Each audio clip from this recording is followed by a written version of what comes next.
Assalamu alaikum, I'm Yasir Akbar and you're watching Study Page. This is the first part of the first lecture of Object Oriented Programming in C++. Before going into Object Oriented Programming, we will first study Structure C++ programming.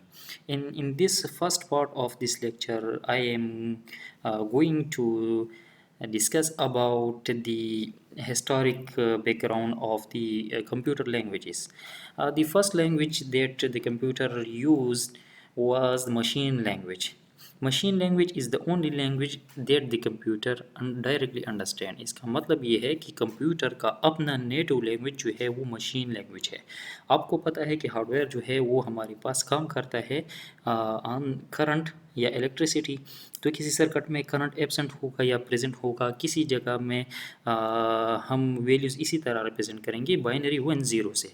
तो हम ख़ुद को इस तरह understand करेंगे कि for example किसी circuit में अगर करंट होगा तो इसकी वैल्यू मतलब ये कि हम कहेंगे कि हियर द वैल्यू इज़ 1, और अगर नहीं होगा तो here the value is 0। And that's why this is the only language that the computer direct understand, क्योंकि बाइनरी नंबर को हम इस तरह करंट के प्रेजेंस और एब्सेंस से रिप्रेजेंट कर सकते हैं। It is the language that is defined by the hardware design. इसका मतलब ये है कि अगर एक मशीन किसी एक कंपनी ने बनाया है और दूसरा मशीन किसी और कंपनी ने बनाया है, तो उसके लिए जो लैंग्वेज होगा वो डिपेंडेंट होगा हार्डवेयर के ऊपर। आपने एक मशीन पर काम कर दिया तो इसका मतलब ये नहीं है कि आप सेम वही इंस्ट्रक्शन दूसरी मशीन पर रन कर सकते हैं। ये डिपेंड करता है on the hardware of the machine. The machine language generally consists of string of numbers, for example binary 1 and 0। अगर आपने मशीन लैंग्वेज में कंप्यूटर को इंस्ट्रक्शन देनी है तो आपने उन इंस्ट्रक्शन को लिखना होगा, और that instruction consist of binary numbers. जिस तरह हमारे पास ये इंस्ट्रक्शंस है, अब इसकी तो हमें समझ नहीं है लेकिन इसकी समझ मशीन को होता है, ठीक है, कि ये हमने क्या लिखा है। For example in high level languages हम इस तरह लिखते हैं। फॉर एग्जांपल अगर मेरे पास एक वेरिएबल सी और इसको मैं वैल्यूज असाइन करता हूँ a प्लस बी, तो हम इस तरह लिखते हैं कि फॉर एग्जांपल ए और बी को आप ऐड कर दें और इसका जो रिज़ल्ट आता है वो सी में स्टोर कर दें। लेकिन मशीन लैंग्वेज में इस तरह नहीं है। मशीन लैंग्वेज में आप सी को डिफ़ाइन करने के लिए, ए को डिफ़ाइन करने के लिए, डिक्लेयर करने के लिए, बी को डिक्लेयर करने के लिए अलग अलग इंस्ट्रक्शंस लिखेंगे, और फिर अगर ये ऑपरेशन आप अप्लाई करते हैं तो आप पहले ए को लोड करेंगे, फिर इसके साथ बी को ऐड करेंगे, मींस अलग अलग इंस्ट्रक्शन में। एक इंस्ट्रक्शन आप लिखेंगे ए को लोड करने के लिए, दूसरा इंस्ट्रक्शन लिखेंगे इसके साथ बी को ऐड करने के लिए, तीसरा इंस्ट्रक्शन लिखेंगे इन दोनों के रिजल्ट को सी में असाइन करने के लिए। तो देखिए हाई लेवल लैंग्वेजेस में हम ये काम एक इंस्ट्रक्शन में करते हैं, लोअर लैंग्वेजेस में इसके लिए आपने एक से ज़्यादा इंस्ट्रक्शन लिखने होंगे। So that's why in machine language we instruct the computer to perform elementary operation and one at a time. एक टाइम पर एक इंस्ट्रक्शन जो है सिर्फ एक काम कर सकता है, ठीक है। While in high level languages एक टाइम पर हम एक इंस्ट्रक्शन से 2-3 काम करवा सकते हैं, जिस तरह इस केस में है कि हम इसमें एडिशन भी करते हैं और वेरिएबल की वैल्यूज़ को असाइन भी करते हैं। And hence the machine language become cumbersome for human के लिए बहुत ज़्यादा ये मुश्किल है, क्योंकि एक तो आपने बाइनरी लैंग्वेज में इंस्ट्रक्शन लिखने होंगे और उनको याद रखना होगा। दूसरा ही कि हार्डवेयर डिपेंडेंट है, आपको पता होना चाहिए कि मेरी मशीन के अंदर कौन कौन सी रजिस्टर है, उसके क्या क्या नाम है, उसको किस तरह मैं बाइनरी में रिप्रेजेंट करूँगा, इस तरह किसी ऑपरेशन के लिए ओपी कोड में किस तरह लिखूँगा, और ये सारी बातें आपने बाइनरी में लिखनी होती है। So it is very difficult for human but it is very efficient and very easy for computer because this is the native language of the computer और मशीन का नेटिव लैंग्वेज है, तो उसके लिए ये एफिशिएंट भी है और आसानी से इसको समझता है। तो मशीन अपनी इंस्ट्रक्शन अपनी लैंग्वेज में लेता है तो ट्रांसलेटर प्रोग्राम की ज़रूरत भी नहीं होती और उसके लिए ये ईजी भी है। The next language introduced was the assembly language. अभी मशीन लैंग्वेज डिफ़िकल्ट था ह्यूमन के लिए, तो ह्यूमन को थोड़ा सा रिलीफ देने के लिए, उसको थोड़ी सी आसानी देने के लिए एक और लैंग्वेज आया and that is assembly language.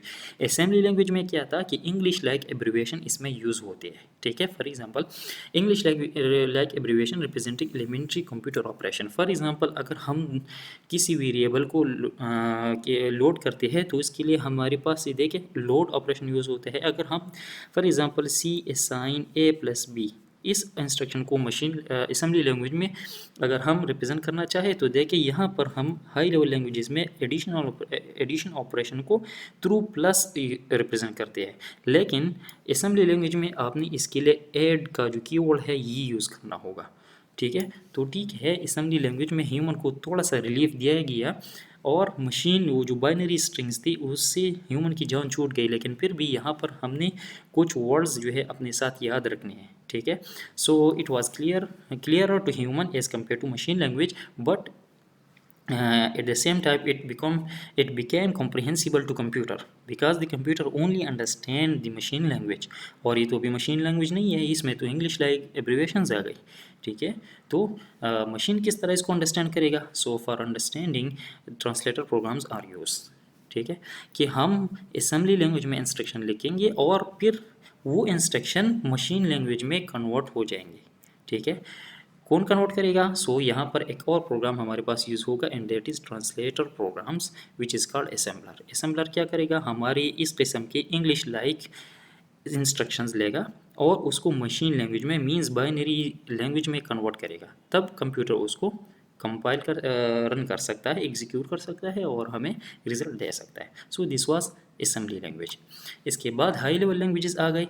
So high level languages कौन का क्या मतलब? ऐसी लैंग्वेजेस जिसमें हम इंग्लिश लाइक वर्ड्स यूज़ करते हैं और इस तरह मैथमेटिकल ऑपरेशंस के लिए मैथमेटिकल नोटेशंस यूज़ करते हैं। So these languages are high level languages. जिस तरह हम सी प्लस में एडिशन के लिए प्लस यूज़ करते हैं, सब्ट्रैक्शन के लिए माइनस यूज़ करते हैं, इस तरह 1 2 3 को भी 1 2 3 ही से रिप्रेजेंट करते हैं और वेरिएबल फंक्शन नेम के लिए नॉर्मल इंग्लिश लाइक वर्ड्स हम यूज़ करते हैं। और तो यही हमारे पास हाई लेवल लैंग्वेज है। So high level languages are similar to everyday English,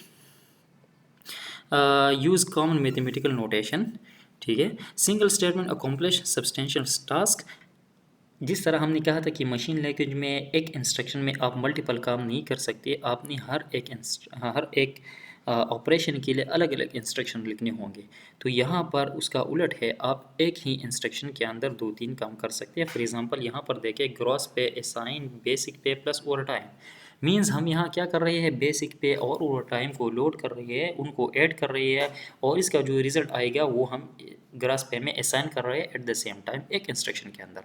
ये काम असेंबली लैंग्वेज में और मशीन लैंग्वेज में पॉसिबल नहीं है। वहाँ पर आप पहले बेसिक पे को लोड करेंगे, फिर इसके साथ ओवर टाइम पे को ऐड करेंगे और उसके बाद ग्रास पे में वो रिज़ल्ट सेव करेंगे, जिस तरह हमारे पास यहाँ पर है। ठीक है, पहले बेसिक पे लोड हो रहा है, फिर इसके साथ ओवर पे ऐड हो रहा है, उसके बाद जो रिज़ल्ट आएगा वो ग्रास पे में स्टोर होगा। तो देखिए, मशीन लैंग्वेज में और असेंबली लैंग्वेज में हर एक ऑपरेशन के लिए अलग अलग इंस्ट्रक्शन होता है। While in high level languages a single statement accomplish substantial tasks. Assembly language require many instructions to accomplish simple text tasks. Okay. High level languages use translator programs which is called compiler. Okay, compiler या interpreter भी हमारे पास होते हैं। तो high level language चूँकि इसमें English like words होते हैं और इसमें मैथमेटिकल ऑपरेशन, मैथमेटिकल सिंबल्स होते हैं, तो मशीन तो सिर्फ मशीन लैंग्वेज अंडरस्टैंड कर सकता है और हम प्रोग्राम लिख रहे हैं इंग्लिश लाइक वर्ल्डिंग में। तो हमारे लिए तो ये ईजी है कि हम प्रोग्राम लिखते हैं, लेकिन मशीन के लिए तो अंडरस्टैंडेबल नहीं है। So we need a some sort of software और program that convert our instruction into machine language and that is called compiler. ठीक है, सो कंपाइलर क्या करता है? हमारा सोर्स प्रोग्राम लेता है और उसको कन्वर्ट करता है in machine language. Also interpreters are use. Interpreter भी यहाँ यूज़ होते हैं। इंटरप्रेटर और कंपाइलर दोनों का काम ट्रांसलेशन है, लेकिन दोनों में डिफरेंस ये है कि कंपाइलर पूरा प्रोग्राम लेता है और उससे ऑब्जेक्ट कोड क्रिएट करता है, वो ऑब्जेक्ट कोड फिर बाद में एज अ होल एग्जीक्यूट होता है। लेकिन दूसरी साइड पर इंटरप्रेटर है। इंटरप्रेटर क्या करता है? वो हमारी सोर्स प्रोग्राम को line by line directly execute करता है। ठीक है, कंपाइलर क्या करता है? फॉर एग्जांपल हमारा ये पूरा प्रोग्राम है, इसमें मल्टीपल इंस्ट्रक्शंस है, मल्टीपल लाइन हमने लिखी है। तो कंपाइलर के केस में ये पूरा प्रोग्राम जो है ये कन्वर्ट होता है ऑब्जेक्ट कोड में एज अ होल। ठीक है, वाइल इंटरप्रेटर के केस में क्या होता है? 1 बाय 1 हमारे इंस्ट्रक्शन जो है वो एग्जीक्यूट होते हैं, डायरेक्ट एग्जीक्यूट होते हैं। ठीक है, तो हमें यहाँ पर आउटपुट नज़र आता है। कहने का मकसद ये है कि अगर आपके इस फाइल में फॉर एग्ज़ाम्पल यहाँ पर कोई एरर हो, तो कंपाइलर के फॉर्म में आपका ये प्रोग्राम जो है ये कंपाइल नहीं होगा, आपको ऑब्जेक्ट कोड नहीं मिलेगा, और जब ऑब्जेक्ट कोड नहीं मिलता तो आप अपने प्रोग्राम को एग्जीक्यूट नहीं कर सकते। वाइल इंटरप्रेटर के केस में क्या है कि आपके इस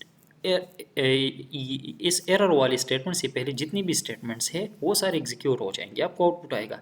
लेकिन जब एग्जीक्यूशन इस लाइन पर पहुंच जाएगी तो आपको यहाँ पर एरर मिलेगा।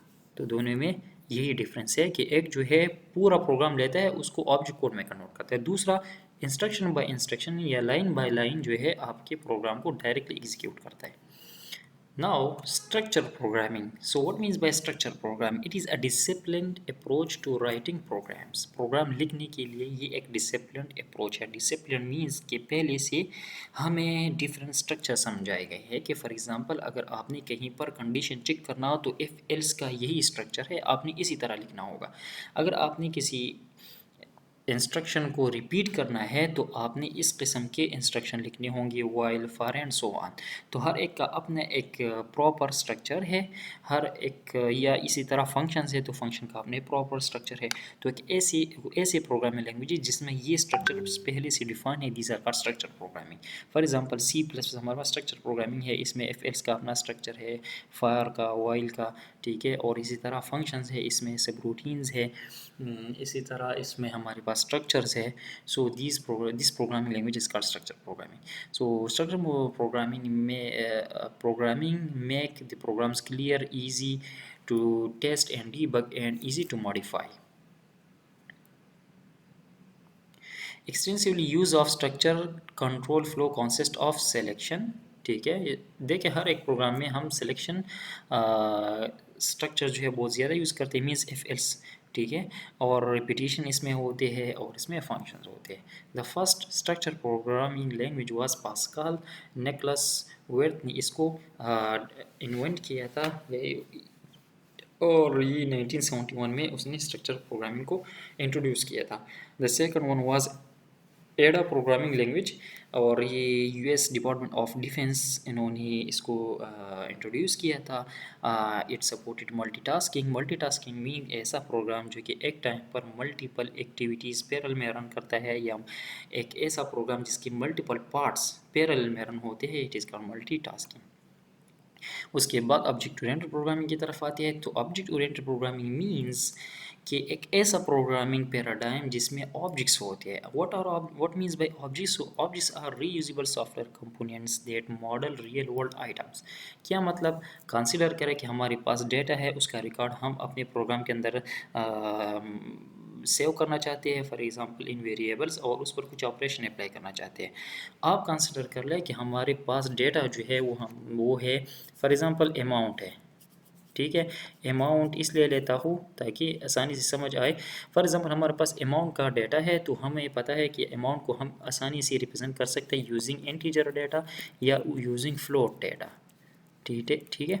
तो हम इसको इस तरह रिप्रेजेंट कर सकते हैं, और अमाउंट के ऊपर जितनी ऑपरेशंस है हम इन दोनों टाइप के ऑपरेशन उस पर अप्लाई कर सकते हैं। फॉर एग्जांपल किसी अमाउंट को इंक्रीज़ करना, डिक्रीज़ करना, लोगों में डिवाइड करना, तो देखिए एडिशन, सब्ट्रैक्शन और डिवीजन सारी ऑपरेशंस हमारे पास डिफाइन है for int and for float types.